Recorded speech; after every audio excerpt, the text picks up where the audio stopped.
So here's how to use voice on ChatGPT. Keep in mind that you can do this on both the app and the website. So first up, let's head over to the ChatGPT application. So once you're in, you will get to see an interface like this. Now, if you go over to the bottom, you will get to see this text field. Tap on the input field and then select the plus icon on the left. And as you can see, there is no option to use voice. So go back and here on the right side, you can see this microphone icon. Tap on it and select Allow to give it access.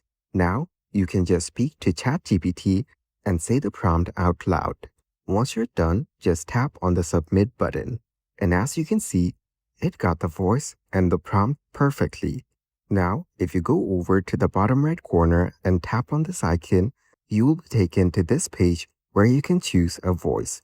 So once you find your desired voice, tap on Get Started.